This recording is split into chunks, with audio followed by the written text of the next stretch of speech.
जब महाभारत का युद्ध चल रहा था और अर्जुन कर्ण के बीच युद्ध चल रहा था, तब कर्ण के रथ का पहिया जमीन में धंस गया।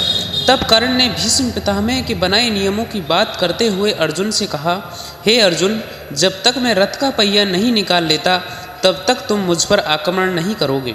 यह सुनकर अर्जुन रुक गया। तब भगवान कृष्ण ने कहा, हे अर्जुन, तुम क्यों रुके? तीर मारो। जब अर्जुन ने कहा कि वह युद्ध के खिलाफ है, तब भगवान कृष्ण ने याद दिलाया कि अभिमन्यु एक अकेले योद्धा से लड़ रहा था।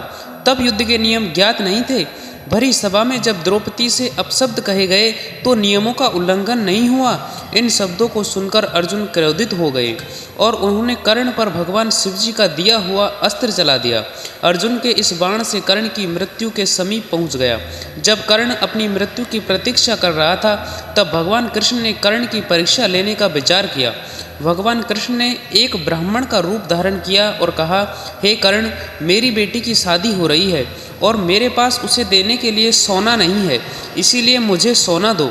तब कर्ण ने कहा कि मेरे पास कुछ नहीं है, मैं तुम्हें क्या दान कर सकता हूँ? तब ब्राह्मण ने कहा कि तुम्हारे पास सोने का दांत है, वह दान कर दो।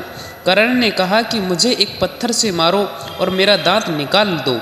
ब्राह्मण ने ऐसा करने से मना कर दिया और कहा कि दान तो खुद ही करना पड़ता है। इसके बाद कर्ण ने अपने समीप पड़े पत्थर को उठाया और उससे अपना दांत तोड़कर ब्राह्मण को दे दिया। इस पर ब्राह्मण ने कहा कि यह दांत को गंदा हो गया है, उसे साफ करो। इस पर कर्ण ने अपने धनुष से धरती पर बाण चलाया तो वहाँ से गंगा की तेज जलधारा निकल पड़ी। उससे दांत धोकर कर्ण ने कहा, अब तो ये शुद्ध हो गया। इसके बाद भगवान कृष्ण ने अपने वास्तविक रूप में प्रकट हुए। श्री कृष्ण ने तब कर्ण से कहा था कि तुम्हारी यह वाण गंगा युगों युगों तक तुम्हारा गुणगान करती रहेगी। घायल कर्ण को श्री कृष्ण ने आशीर्वाद दिया था कि जब तक सूर्य, चंद्रमा, तारे और पृथ्वी रहेंगे, तुम्हारी दानवीरता का गुणगान तीनों लोकों में किया जाएगा। संसार में तुम्हारे समान महान दानवीर ना तो हुआ है और ना कभी होगा। श्री कृष्ण ने कर्ण से कहा कि वह उनसे कोई भी वरदान मांग सकते हैं। कर्ण ने कृष्ण जी से कहा कि एक निर्धन सूत पुत्र होने के कारण उसके साथ बहुत छल हुए हैं। अगली बार जब कृष्ण जी धरती पर आए तो वह पिछड़े वर्ग के लोगों के जीवन को सुधारने के लिए प्रयत्न करें। इसके साथ कर्ण ने 2 और वरदान मांगे। दूसरे वरदान के रूप में कर्ण ने यह मांगा कि अगले जन्म में कृष्ण जी उन्हीं के राज्य में जन्म ले। और तीसरे वरदान में उन्होंने श्री कृष्ण से कहा कि उनका अंतिम संस्कार एक कुंवारी भूमि पर करना। मान्यता है कि भगवान को पूरी धरती पर भूमि का कोई ऐसा टुकड़ा नहीं मिला जहाँ पहले किसी व्यक्ति का दाह संस्कार ना हुआ हो। काफ़ी तलाशने के बाद उन्हें केवल सूरत शहर में ताप्ती नदी के किनारे 1 इंच ज़मीन ही ऐसी मिली जहाँ पहले कभी किसी का शव दाह नहीं हुआ था। यहाँ 1 इंच भूमि पर शव रखना असंभव था। ऐसे में भगवान कृष्ण ने उसे भूमि के टुकड़े पर पहले एक बाण रखा, इसके बाद उस पर कर्ण के शरीर को रखकर दाह संस्कार किया। इस जगह को अब लोग तुलसी वड़ी मंदिर के रूप में पहचानते हैं।